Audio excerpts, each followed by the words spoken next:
Welcome back to it. It's a few minutes before we hit 7:30 Central African time. If you have just joined us, once again, this is Pan-African Morning. Thank you for staying with us. One of our top stories that we're tracking for you.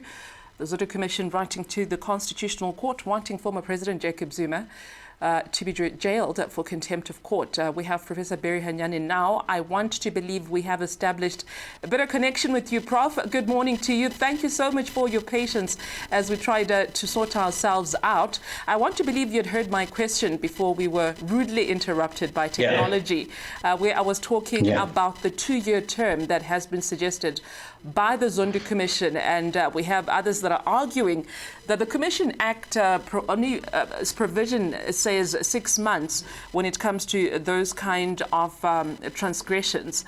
Are we seeing the Deputy Chief Justice overreaching here in terms of his punitive measures, or does it matter at all? Well, good morning, Audrey. Once again, good morning to your viewers. It does matter since it sets a precedence over an act that is relatively old and for some reason has been ignored like any other act that was promulgated pre-1994. And I think it's up to Parliament now to take this to heart and say all the apartheid years acts of Parliament that have been in use for quite some time and being forced by recent circumstances should be reviewed. And maybe we don't need some of this act. Some we do need, there's no doubt about it. But in relation directly to your question, one would argue and say perhaps this is one way for the Commission to seek the maximum 6 months. And it could be that they have somewhat suggested a legal position of 2 years as maximum, not necessarily as minimum. So let it be that the Constitutional Court should interpret and apply its mind over the request. It's just merely a request. It's not a judgment until such time that a bench of judges would then arrive at a determination that will be perhaps viewed as a verdict. One would then be sort of like alarmed by whatever decision that the Constitutional Court might arrive at. Okay. So just the consequences thereafter, should then former President Jacob Zuma be jailed, be it for 6 months or for 2 years, that would then simply mean, you know, the truth dies with that. Then he's not expected. I think you and I have had this discussion before to say then, is that really the best route to take in terms of trying to get the truth out of the former president? Well, look, the law must take its course. It's a question of saying as well that the former president was afforded a chance to state his case as well. And unfortunately, he chose otherwise. Audrey, let's not forget, we are anticipating a report come July, August, somewhere there this year. I am happy by the way the Commission is working. I mean, on daily basis, all those testimonies are transcribed and are available on internet. So I would argue that the report writing should not be a cumbersome exercise.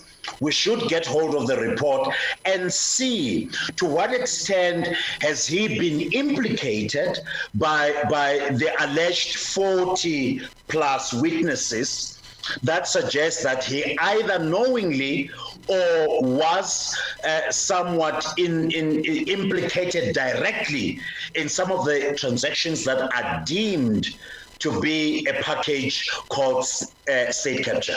And maybe you can help us understand this, Prof. We are right at the center of state capture that happened with government business here. And looking at that tenure, and I keep going back to this, and perhaps it has no relevance, and it has, maybe you can make us understand. the former deputy president then was Deputy President Cyril Ramaphosa. Are we likely to see him come in and also give his side of the story? I mean, surely he had some kind of oversight and would have known some of the things that happened during that period. Audrey, a very important question. Look, he has indicated to the Commission that he will be willing to provide his presence and, of course, contribute to the work of the Commission. We are anticipating, after that discussion that he had with the Commission, that he is willing to be part of these discussions. After all, let's not forget that as the deputy to the then president, as you rightly pointed, he had an oversight role to play. I'm interested to hear from him what was his role, especially in relation to the workings of ESCOM.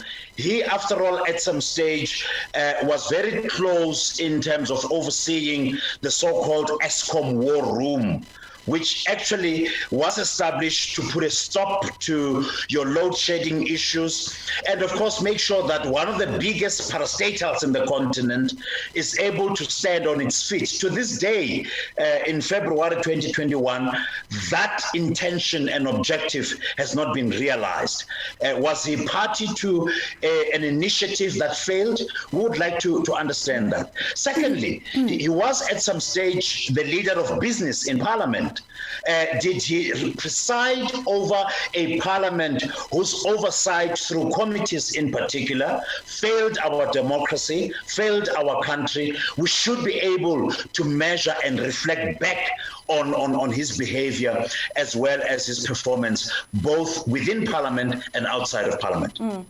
And then it gives rise to the question, Prof, to say then, should former President Jacob Zuma be found wanting in the state of capture of South Africa, and we have former Deputy President Cyril Ramaphosa, you know, haven't been given the responsibility of oversight of business in government, surely with all these accusations, what are the chances of him coming out clean from this? Realistically speaking. Yeah. And we're speaking now of the present president of the country. Yeah. I mean, the ramifications of that, Prof, is quite daunting if you to think of it. Of course, but let's not forget here, and I'm glad for once you asked a very practical, less so theoretical question here. Look, one would hypothetically assume that then the deputy president, now the president, may have played his card close to his chest. I have that feeling that he may have taken a very cautious role, a very cautious position.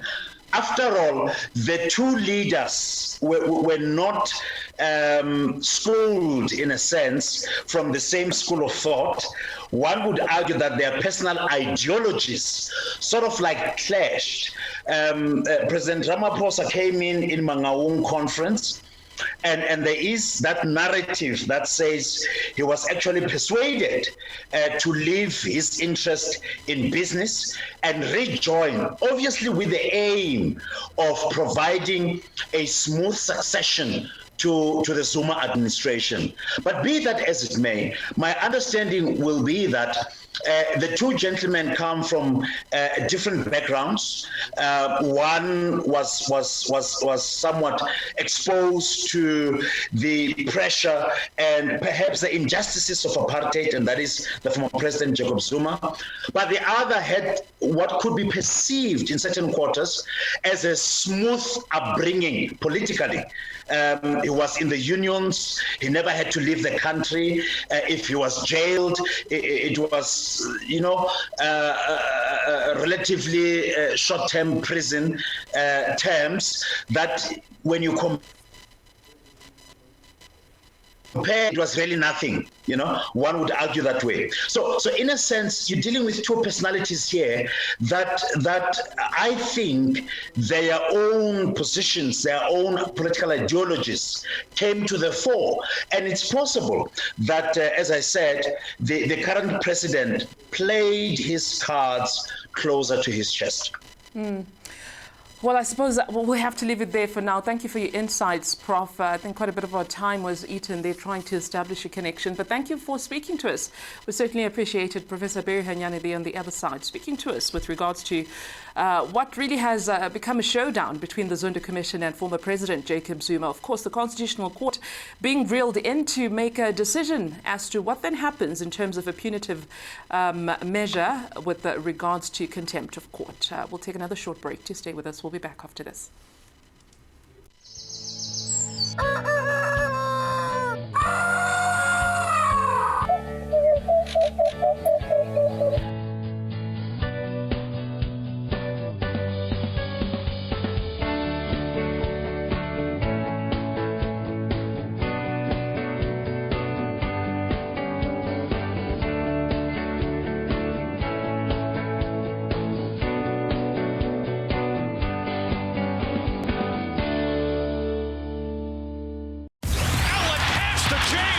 Make massive moves. Oh my God! Oh! Knock out! And WBC Continental America's champion. That was delightful. Make massive moves with STARSAT. This is just the beginning. Make massive moves. Get out! Get out of this place! I love you. Do you love me?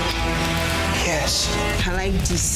Someone stole from me yesterday. It was not my fault now. Eh? Leave me alone. Blast your head. No, don't shoot, sir. Please. Please don't kill us. I'll give you anything you want. Make massive moves with STARSAT. Make massive moves. Isn't that your daughter's bib? But the truth is, I feel like Arabella's always with me. Don't you ever forget this man's face. He killed your brother. Don't shoot. Please don't shoot. Don't shoot. Make massive moves with STARSAT. Make massive moves. Wow! Let's go. Come on, we can be back by morning. Who are you? I'm the boss. Really? Really? Yeah! Awesome! Totally! Yeehaw! Very funny. Make massive moves with STARSAT. Make massive moves. Bible is human and divine. It's important for us to remember. And I'm part of God's story. Yeah, mama, hey. God is healing you. God says what he means, and he means what he says. God is good. I am very grateful to God. I am healed. Amen. Make massive moves with STARSAT. Make massive moves. How can you say that? That is what it is. Your mother eloped with someone else. I just think this is such a genius idea. I think it's amazing. I can be happy. It's inside you. It's inside of all of us. It's about cooking smart that are nutritious and delicious. President Trump acknowledging the coronavirus death toll could be significantly higher. We don't want to do this. There is nothing you can take. Jerusalem. Surviving roommates scared. The heavyweights arrive. Inside, finds Pachulia, blocked by James. This is the will of God.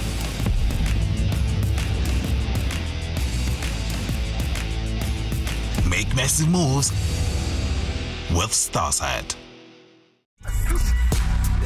Make massive moves. Picture perfect, you don't need no filter. Another one. Jerusalem.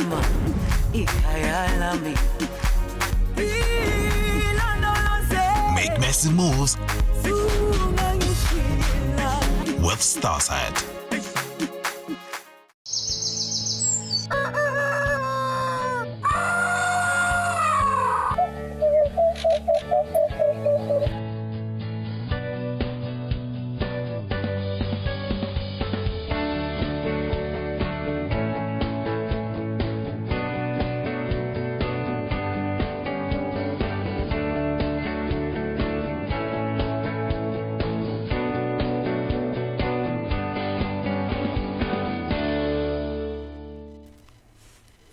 So we are officially in the second hour of the program. This is Pan-African Morning.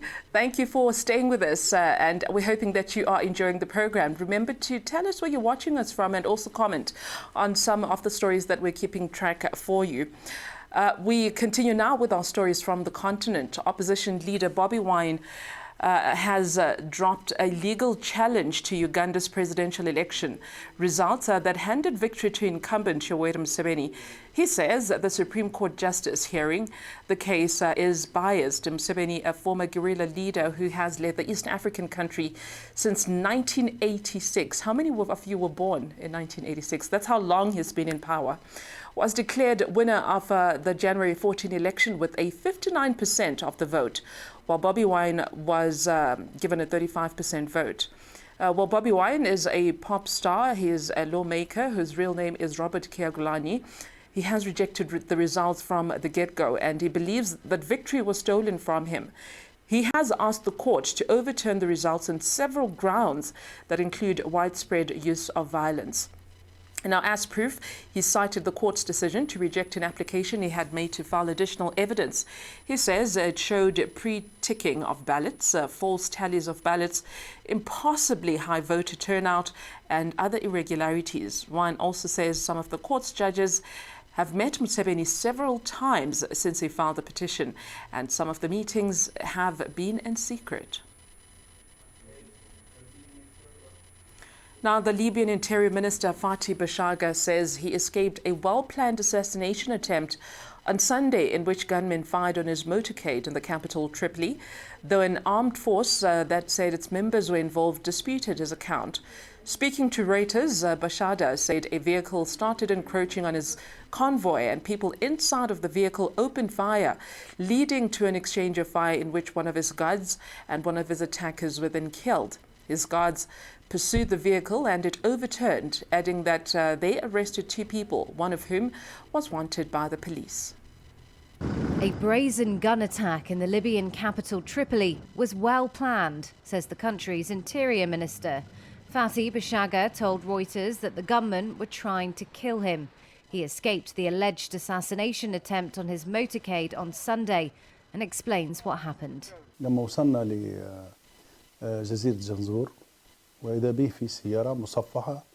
we arrived in Janzur, a bulletproof car approached us, a Toyota, known as a Type 27 in Libya. It had an opening for gunfire. It started approaching the convoy, and it started shooting. My guard, who was very well trained, tried to push the car away and protect the minister and move away from the convoy. The chase took place, and they continued to fire at us.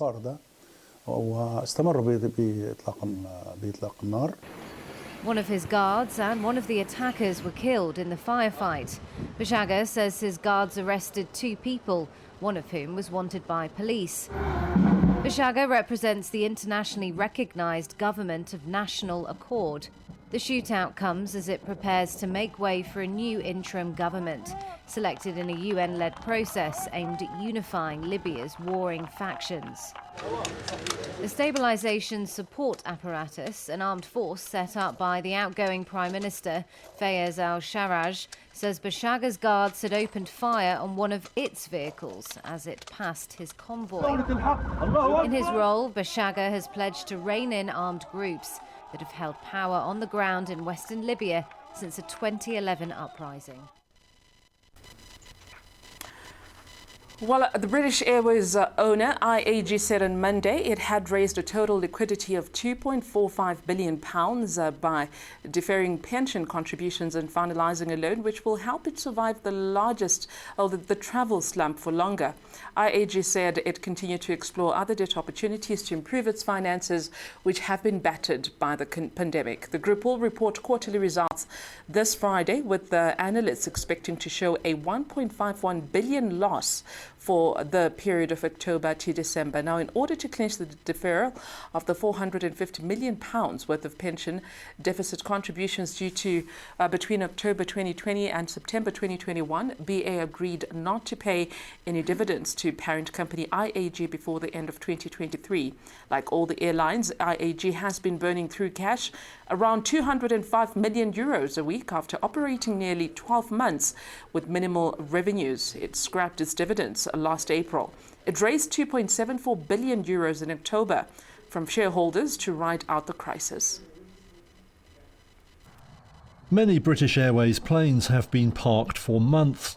That means they're costing money, not earning money, for parent firm IAG. On Monday, the group said it had secured another $3.4 billion to tide it through the tough times. It's raising the money through a loan and deferred pension contributions. Like all airlines, IAG has been burning through cash after almost a year with minimal revenues. It scrapped its dividend last April and raised billions in October to help it survive. Countries around the world have tightened travel restrictions in recent months, and it remains unclear when demand will revive. IAG also owns airlines including Spain's Iberia and Ireland's Aer Lingus. In a statement, the firm said it was looking at other debt initiatives to boost its finances. IAG shares rose around 2% in early trade Monday. We'll take you to Texas now, where utility regulators will temporarily ban power companies from billing customers or disconnecting them for non-payment after the deadly winter storm that caused widespread blackouts in the US of A state. Now, the Governor Abbott called an emergency meeting with the state lawmakers on Saturday after reports of many customers receiving bills for thousands of dollars for just a few days' electricity service while Texas was gripped by a frigid temperature. He said the Public Utility Commission of Texas will order electricity companies to stop sending bills to customers and will issue a temporary moratorium on disconnection for non-payment. The state will use the time to find a way to protect utility customers. Texans who have suffered through days of freezing cold without power. Texas Governor Greg Abbott announced a temporary ban on electric bills Sunday as the state reels from a deadly winter storm which left millions without power. The ban comes after many Texans were charged thousands of dollars for electricity during the deadly deep freeze. According to invoices posted on social media, some Texans who managed to get their power back racked up $5,000 electricity bills over just 5 days. Abbott told reporters in San Antonio Sunday that some 30,000 Texans were still without power. The Texas Public Utilities Commission called an emergency meeting today to issue a moratorium on customer disconnections for non-payment. They are also going to restrict electric providers from sending customer invoices at this time. And this pause will give them time to address the electric and power billing challenges that Texans are seeing.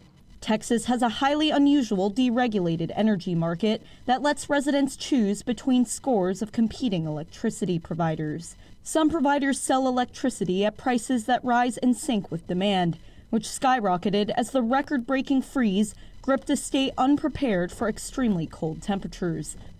The news has prompted criticism from politicians on both sides of the aisle, including U.S. Senator Ted Cruz, who called the rate increases ridiculous and distanced himself from the free market system he had previously praised. Separately, Texas Attorney General Ken Paxton has ordered an investigation into power companies regarding their outages, emergency plans, and pricing, saying that the companies grossly mishandled the weather emergency. Well, senior Chinese diplomat Wang Yi says that the United States and China could work together on issues like climate change and the coronavirus pandemic if they repaired their damaged bilateral relationship. Wang, a Chinese state councillor and foreign minister, said Beijing stood ready to reopen construction dialogue with Washington after relations between the two countries sank to their lowest in decades under former President Donald Trump administration. Wang called on Washington to remove tariffs on Chinese goods and to abandon what he says is an irrational suppression of Chinese tech sector, and to say steps will be taken to create the necessary conditions for cooperation. Wang argues that Washington must respect China's core interest and stop smearing the ruling Communist Party and stop interfering in Beijing's internal affairs, and also stop conniving with what they call our separatist forces for Taiwan's independence. China wants to hit the reset button on its relationship with the U.S. Ties between the two sank to their lowest in decades under former U.S. President Donald Trump.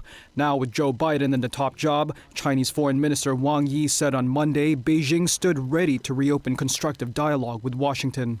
It is natural that both sides have differences and conflicts. What is key is utilizing dialogue to get to know more about each other and not be defined by differences between both countries. But he also laid out the, quote, necessary conditions for that to happen. We hope the U.S. will adjust policies as soon as possible to remove unreasonable tariffs on Chinese products, to remove unilateral sanctions on Chinese companies and research and scientific institutions, to remove irrational suppression on China's tech sector's rise. Wang floated the possibility of the two countries working together on issues like the ongoing pandemic and climate change. But while Biden has said he would like to work with Beijing on those issues, the new White House has also signaled it will keep up pressure on Beijing. Biden has voiced concern about, quote, coercive and unfair trade practices on China's part. He has also endorsed a Trump-era determination of genocide against Uyghur Muslims in Xinjiang.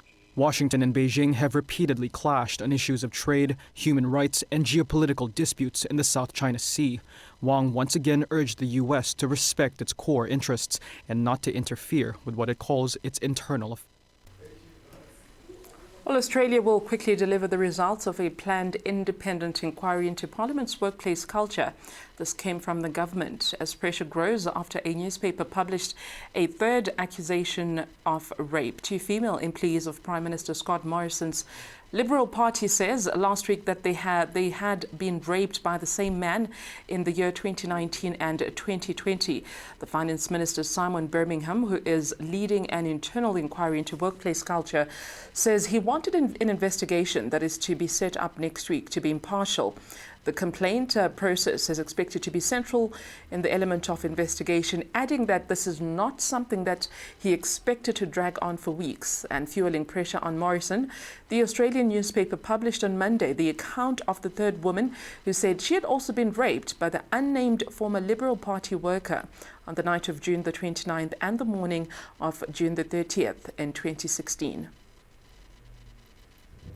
Australia promised on Monday to provide quick answers in an investigation into their parliament's workplace culture, sparked by internal allegations of sexual assault. Two female workers in Prime Minister Scott Morrison's Liberal Party said last week they had been raped by the same man in 2019 and 2020. The unnamed man is a former Liberal Party worker. Local media reported on Monday a third accusation against him, fueling pressure on the country's leadership.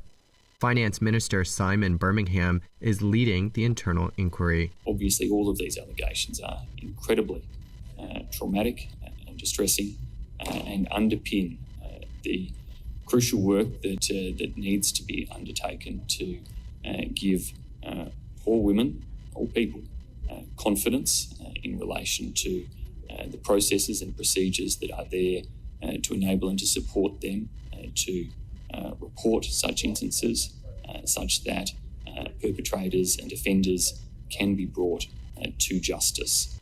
None of the accusers have formally filed a police complaint, but one, Brittany Higgins, has spoken publicly about her alleged rape, and last week said she would file a complaint soon. The third woman, who was unnamed, told local media she had been assaulted in 2016. She said, "I believe his actions constitute sexual assault because he performed or tried to perform sexual acts on me while I was severely intoxicated and unable to provide valid and informed consent."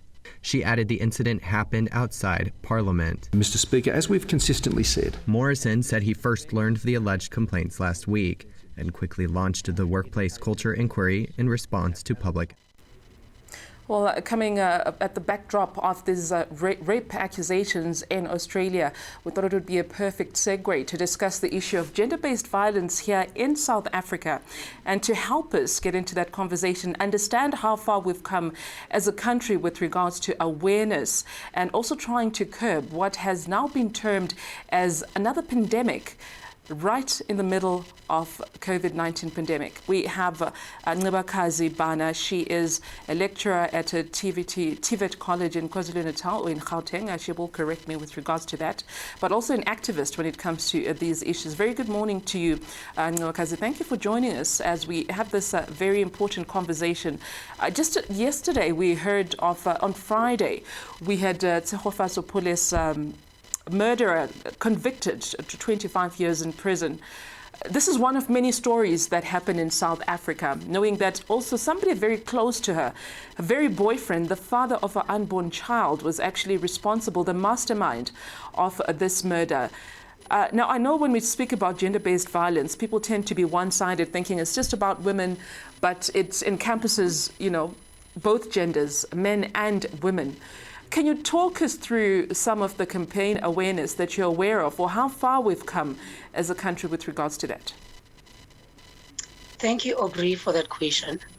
I'm going to have what maybe you can call a very negative perspective regarding gender-based violence in South Africa.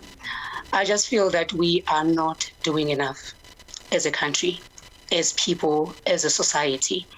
We have a tendency of pointing to the police, to the ministers, to the parliament. And as a society, I feel like we sit there and wait for somebody to do a campaign. When I feel that it won't work. We cannot be sitting there and waiting for somebody to do a campaign against gender-based violence in order to deal with it. We, the people within our society, needs to do something to deal with gender-based violence. So I feel that as a country, we are not doing enough. We don't have support system. We don't have places that are close to that people can actually just go there to get assistance. For example, you mentioned that I'm a lecturer in a TVET college. I'm a lecturer, but I've got a background in psychology and activism in gender-based violence. In that situation that I'm in, there are some of my students who are experiencing gender-based violence, but you find that I do not have a place that I can refer them to that can assist quickly. Do you understand? So I feel like as a society, we're not taking this up. We're making it sound as if it's somebody else's problem sitting out there, or we're sitting there waiting for another person to make a campaign where you use money, put VIPs, and then nothing can be done about it. So we're not doing much as a country. I just think when it comes to gender-based violence, it's everyone's responsibility. Do you understand? I think until we change that mentality and know that it's everyone's responsibility to deal with this pandemic, that's the only time we can actually change the whole situation. So more, so more often than not, we hear that we're not doing enough. It's everyone's responsibility. But I don't think it's ever articulated enough to say, what exactly should we be doing? You know, that should be enough. And what responsibility do we have in terms of tangible action of plan that we should be doing, you know, in our communities? And also, you know, the issue of, you said, you know, as a lecturer, you have students that go through gender-based violence. You may not have anywhere to take them for them to get the help that they require. That would be a secondary measure, you know. But in terms of preventing gender-based violence also, I mean, what have we not done that needs to be done at this point? What are some of your suggestions as an activist who's working on the ground and very close to the issues of this scourge? I think education is one of the major things that we need to do. Education in terms of educating people about what is gender-based violence, okay? Educating people about the signs that can lead to gender-based violence. And not just educating the adults, but education within schools, do you understand? Like educating about positive relationships within the youth. Because we've got a problem that certain youth think it's okay when a boyfriend bullies you into a certain thing, do you understand? We've got a youth that thinks it's okay when a boyfriend is more controlling. That's a sign of love. Do you understand? We've got things like that. So educating at a very young age of what gender-based violence is and how to see the symptoms of gender-based violence, instead of seeing it as a person is more loving when they are controlling you, controlling where you should go and stuff like that. Teach them what positive love is all about. And also, because we've got these children in our community which are living in places where there's a lot of gender-based violence, they grow up kind of thinking it's a norm, okay? Just try to get rid of that, of people thinking this is normal, this is what's supposed to happen. And also, another thing we can do as mothers and as sisters and brothers is also to empower, especially our young girls, about what to do when this happens. If he claps me, what should I do? Or do I go back? Or what kind of steps should I do in order to prevent this from carrying on? And also, as neighbors, as people who are neighbors and who are seeing this happen, take a stand. As a man who's a neighbor of a man who's abusing his wife, take a stand to say what you're doing is wrong. Do you understand? Like the campaign that's happening right now with celebrities that says not in my name.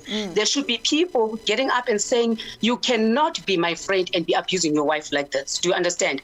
I will stand against you in the court of law, getting this. Like the same story that was on the news recently, when the mother stood up and said, I know that my son murdered this girl. Do you understand? We need to have more people who are doing this in our community to say, I know this happens. Do you understand? I know this happens. I know she was abused. I know she was being beaten. I know she was raped. I'm standing up for this person. I think that's another thing we can do that. If we start standing for people who are being abused, that's another way of educating our society. That's another way of making a difference in our society. So I don't know if that answers you. So here's it's a conversation, so we continue to have it, right? So here's a statement that was recently said by the Basic Education Minister, NCEBAKAZI a few days ago that really raised a few eyebrows.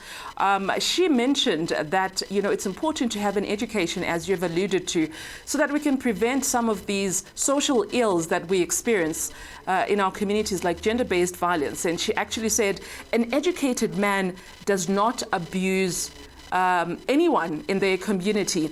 What really is a profile of somebody who abuses someone? I mean, does it really mean that if you've been educated, that means, you know better enough not to? And what kind of education are we talking about? And those kind of statements, are they really responsible to hear? Because we also have, DJs that I will name now because it's been in the public arena, so it's not a secret. Your DJ Fresh, your Euphonic, these are powerful men that are in our community, that we have women raise alarms and say, this person sexually assaulted me. And the kind of reaction that we get from communities. But what are your thoughts around that? I'm not sure what Ma'am Angie meant by an educated man does not abuse. I really don't understand what she meant about that, and I didn't even hear the statement. But from the legal bit of what she said, anybody can be an abuser. Anybody can abuse her. And actually, a person who is in more powerful position is most likely in our country to get away with abuse. Okay, and so that statement by itself for me is a bit worrisome. Do you understand?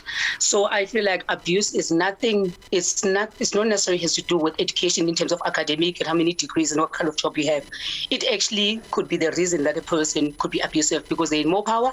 They are more likely to get away with things, as we've seen in our country of celebrities who have been abusing people for years, but they've never really been convicted because people have a tendency of supporting people who are famous, people who are actually in leadership position.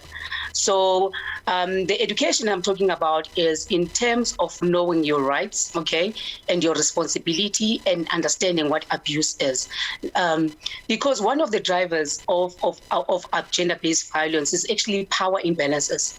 That's why it mostly affects women and girls, because we understand in our society that in our culture, we usually see men as more powerful.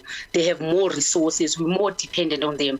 So actually that could be another driving force. So if Ma'am Angie was saying educating the women, educating the young girls will actually release, or reduce gender-based violence, I would totally agree with her that the more educated people, the more independent they are, the more they are even financially independent, they are more likely to get out of a situation which is going to be abusive.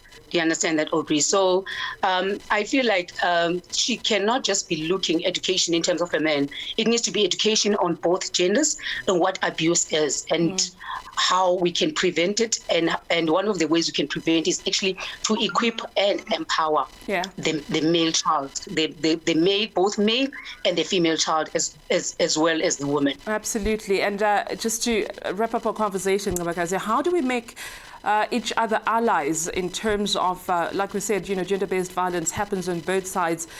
Granted, that is predominantly affects women more than it does men. But how do we make men our allies in trying to bring this scourge to a halt, if we can, or to reduce it, if that's the least that we can do? To also, because some of them say, look, we feel left out of this conversation. We feel like we're demonized by some of these conversations to a point where we don't want to be a part of this conversation.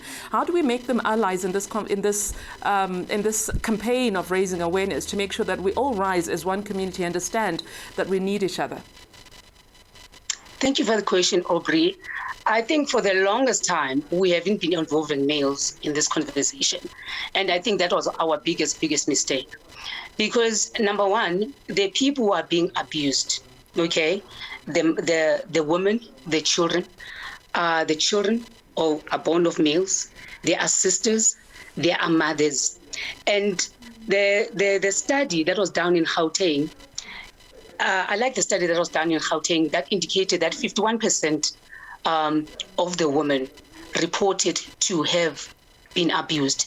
And the section part, which I not necessarily enjoyed reading, but it was interesting to learn that 76% of the men in that study said they have abused a woman sometime in their lifetime.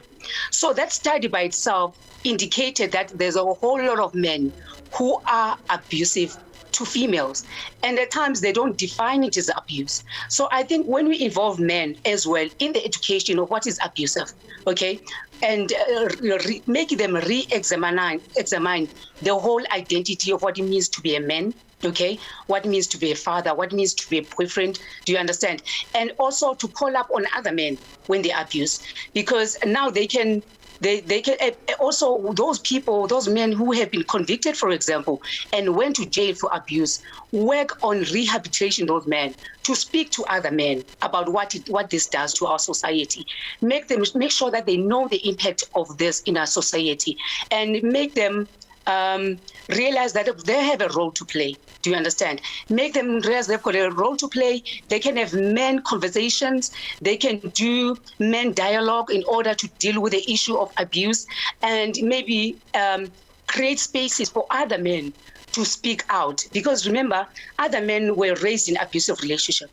They grew up with a father who was beating up the mother, with a father who was financially abusing the mother, not bringing them money and stuff like that. So they grew up as that's a norm. So other men creating spaces for other men to learn about positive manhood will actually assist in dealing with gender-based violence. Yeah, and some of our cultural norms, I saw this conversation on social media yesterday that had to do with lobola, and some people saying, really, do we still need it this day and age? Of course, that's a conversation for another day, but some saying that, sometimes it gives rise to the issue of abuse, where a man may not understand what the real reason is when it comes to us black people, that you have to pay that dowry to the family of your wife, and does it it mean then that you own her? Because that then gives rise to issues of abuse. But I wanted to ask you, if you could, finally, as we really wrap up this conversation, I know I said this a few minutes ago, in what ways does abuse manifest itself? It's not always violent in its nature in terms of hitting someone, but I understand it comes in different forms. Can you take us through that? It comes in a whole lot of forms, and I usually say the physical part is usually the later part. It could be a person emotionally abusing you, for example, belittling you, the things you do, psychologically, when they make you feel like you're lesser than you are, and that you depend on them, that you cannot do anything without them. Even things like within a home that says you are stupid, you are this and this. That's kind of emotional abuse. Is dealing with it's making the person feel like they cannot cope maybe with that person around. And also there's issue of financial abuse as well. When you find that in a home, the partner is not supportive towards another partner, or we've heard of situation where both partners are working, but the male partner is taking over all the financial, all the money and making decisions within the home. There's issues of sexual abuse, which we all know, which in terms of being forced to have sex even if you don't want to within a partnership relationship, and or having sex in the way that you don't want to have it within the partner relationship as well. So there are many various ways that people can abuse other people, and the key thing is it's making the other person feel that they cannot do without you, like you are their possession. That but it starts out very lightly, this type of abuse, especially emotionally, psychologically abuse. It starts with small things that people can see and interpret it as love. For example, a person that says to you, you can't go to a certain place, or even simple things like you can't dress up like that, or you shouldn't be meeting certain friends. Do you understand? And it starts with small things like that by the abuser, making sure that you keep away from your own support system so that they can control the things that you do and where you go, what you speak, who you speak to, those kind of things. That's where the gender-based violence kind of start, Audrey. I'm not sure if I totally answered you. You answered that perfectly, and really you have put light on some of the issues that a lot of people ignore, perhaps in relationships or wherever they are with the people that they live around, to say the red flags are always there right from the beginning. By the time it gets to violence, as you've already explained, you know, the signs would have been there from the beginning. Thank you so much for speaking to us about this. The conversation doesn't need to end here, and we do hope that you will come back and you know, help us understand some of the ways that we can keep campaign awareness alive, even just talking the way we are, to make sure that somebody who's listening at home can understand that what they're going through is perhaps not normal, and that there are ways that they can get out, and how to also get out if you're in a relationship that you know, that is characterized by abuse. NCEBAKAZI BANA is a gender-based violence activist. She's also a lecturer at a TVET college, and you know, just still talking to us through these issues that we're dealing with in this country. We'll take a very short break. We've gone past our 8 o'clock top of the hour marker, but this was a very important conversation we needed to have. When we come back, we'll wrap up some of our stories here on Pan-African Morning. To all of you across the continent, we appreciate you for continuing to watch the program. We'll be back after this. Thank you.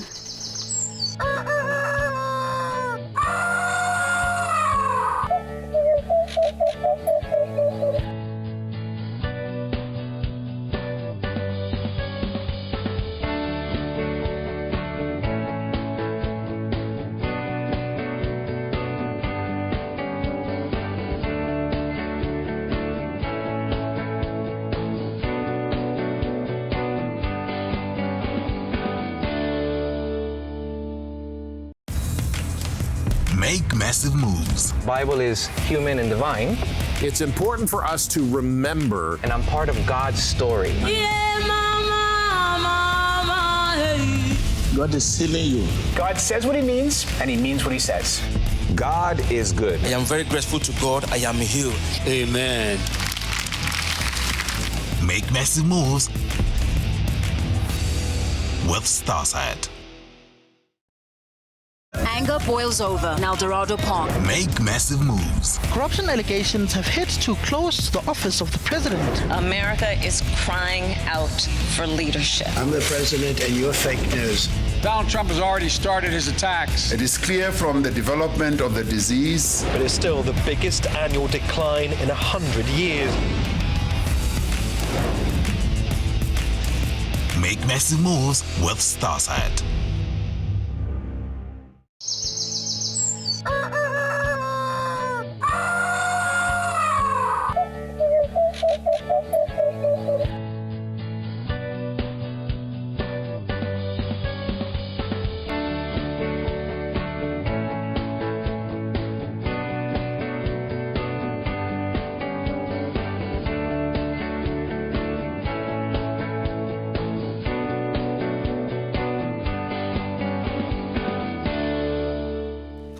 Well, it's 8:15 Central African time. This is Pan-African Morning. Thank you for staying with us. A few minutes before we hit 8:30. Before that, though, we have a recap of our top stories on the international scene. A general strike against military rule shut business in Myanmar on Monday, and huge crowds gathered peacefully. This despite fears of violence after authorities warned that confrontation could be deadly. And 3 weeks after seizing power, the junta has failed to stop the daily protests and a civil disobedience movement calling for the reversal of the February 1 coup and the release of elected leader Aung San Suu Kyi. For protesters, Kiao in the main city of Yangon, losing pay to join the strike was a small price to pay. In the capital, Nay Pi Tao, where the military is headquartered, a police water cannon truck and a fleet of other vehicles closed in to break up a procession of chanting protesters who scattered when police on foot rushed in, wrestling several to the ground.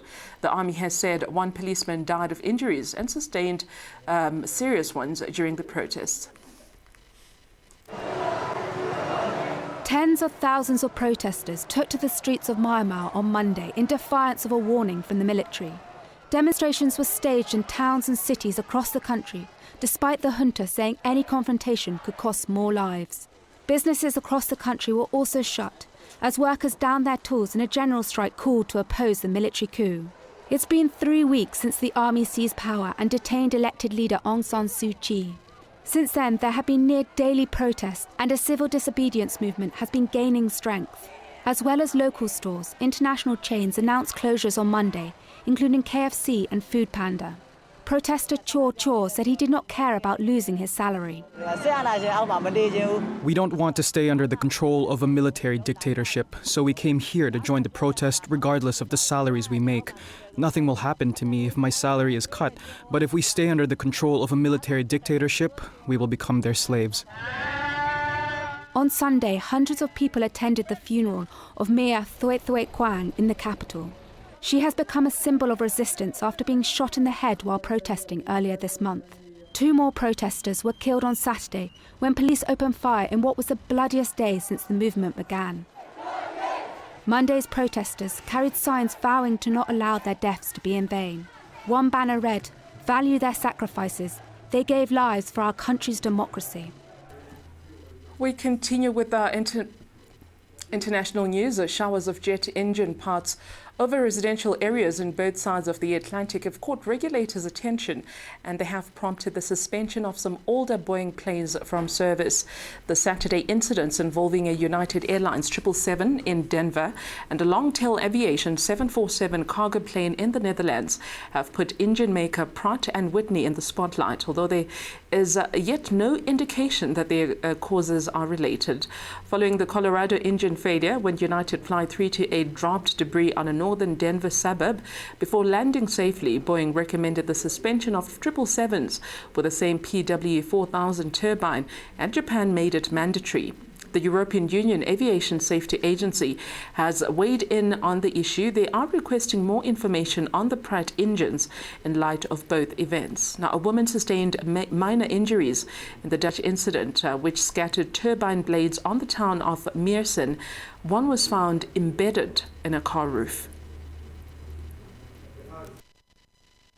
U.S. flight regulators have ordered further investigation into Boeing planes after a United Airlines flight using a Pratt & Whitney engine emergency landed over the weekend. The 26-year-old Boeing 777 shed debris over Denver on Saturday after its right engine, a PNW 4000, failed mid-flight. United Airlines and Japan have grounded all Boeing 777s with the Pratt & Whitney engine until further notice. A video on social media captured a cloud of black smoke trailing the Honolulu-bound aircraft on Saturday, shortly after it departed Denver International Airport. There were 231 passengers and 10 crew on board. United said the plane returned safely to the airport without any reported injuries, but debris scattered the city of Broomfield, Colorado, Saturday afternoon. The Pratt & Whitney engine has grounded several flights over the last few years. Japan's transport ministry said that early last December, a Boeing 777 returned to its departure point after its left engine failed. And in 2018, another Honolulu-bound flight experienced engine failure 30 minutes after departure. That incident prompted a U.S. FAA investigation into the PNW 4000 engines a year later. According to the FAA, United is the only U.S. airline using the Boeing 777s. Boeing said its tech team is supporting U.S. regulators with its current investigation. Pratt & Whitney was not available for immediate comment. We take you back to Uganda, one of our top stories that caught our attention today. The opposition leader, Bobi Wine, has taken back his... he had applied to the High Court protesting the election results, and we are made to understand that he has reversed that application. To help us understand why that has happened is Richard KAMYA, and he joins us from Uganda. Very good morning to you, Richard. Thank you for joining us once again. So no surprises there. I mean, you and I had this discussion a few weeks back when I was asking, the concerns that you had raised that the judiciary in Uganda, as you say, is captured by the incumbent, President Yoweri Museveni, and that there will be no chance of a fair hearing of any opposition party that contests the elections that saw Yoweri Museveni then retaining power in the country. Now, with the withdrawal of this court case from the opposition, from Bobi Wine, what can we expect going forward? Good morning to you and good morning to the viewers of Galaxy TV. My name is Richard KAMYA from the People Power Movement of National Unity Platform, Uganda. I want to state it clearly that in the first place, when the president of the National Unity Platform, Bobi Wine, petitioned the court, we had our own doubts in the first place because we knew how the judiciary operates, because we knew that the judiciary is compromised by the dictator or by the old man in power. But we gave it a benefit of the doubt, and we wanted to expose the judiciary to the masses and to the whole world for us to be able to say, look here, this is what we've always been saying. Here is the judiciary for you, and we are petitioning so we can put it on the spot. And before we could even go far, they have already exposed themselves. We all need to remember that immediately after the election, the President Bobi Wine was arrested and put under military detention by the military police. And the law gives you 15 days after an election to challenge the outcome. And the president-elect, Honorable Robert Kyagulanyi, was under military detention for 11 days out of the 15 days. So he only had 4 days left to petition the court. And immediately after he was released through a court order, they did not leave voluntarily, it was through a court order. Immediately when he was let out, he began to petition the court, but there wasn't enough time, because you need a lot of evidence to petition all this court. We had all the evidence. And then when the court asked for us to present evidence, it only gave the president-elect, Honorable Robert Kyagulanyi, aka Bobi Wine, they gave him 30 minutes to give out all his evidence. In 2016, when the same case happened, between Mr. Museveni and the challenger then, Honorable Mbabas, he was given 7 days to present his evidence. In our case, we were given 30 minutes. So from the word go, we could already see that there is a very, very big problem with the judiciary. Yeah. So what then happens going forward, Richard, now that you have abandoned the legal recourse to try and overturn the presidential elections? What now? As soon as we have made a choice to withdraw the petition from the court, then we go back to the public. Then we go back to the public court. The people have to decide. The people have to decide their fate, because the law allows people a few different other options. Amongst them is peaceful protests to say we have had enough of you. Millions of people voted for Honorable Robert Kyagulanyi. It is very, very unfortunate that as evidence was being presented in court, it was immediately rejected by the Supreme Court, by the same judge that had been meeting the president even during the petition. All over social media, there had been rumors that the judge, the Supreme Judge or the Chief Justice was meeting the president privately. And as soon as this went public and all over social media, the gentleman that was responsible for leaking the footage, the CCTV footage of the Chief Justice meeting the president privately, was immediately expelled. Then yesterday, we had the Judicial Department, the judiciary coming out to say, yes, the Chief Justice has been meeting the president, but it's not matters of the petition. So where do we go from here? The president-elect chose to immediately withdraw the case, hand over the power to the people, and the people have to decide their fate. Right. That is the way forward. Okay, so now you've taken it back to the people, to the public, as you say. Some would argue to say, then, are you calling for people to protest, which I'm sure is enshrined in the Constitution of Uganda, that people can protest? And others would argue to say, are you calling for an insurrection against an elected government, a constitutionally elected government? Granted, you have your issues of how this election was conducted, but really, is it safe when it comes to the violence that we saw just before, a few days before we saw the elections happening in Uganda? Are you not worried that people will be killed on the streets and there will be violence that will take away the lives of people? Do you want to be responsible for that? And will you be responsible for that if it happens? We've not asked for any violence from the people. We've not asked any people to go violently and protest against the illegitimate regime. We are asking people that even though the Constitution has been violated by the current regime, even though the laws have been violated by the current regime, it does not take away the law. It does not take away their constitutional rights. It does not take away the power that they have as citizens. The law allows citizens to protest peacefully. The president has not asked for any protests. The president-elect has not asked for people to go on the streets and protest.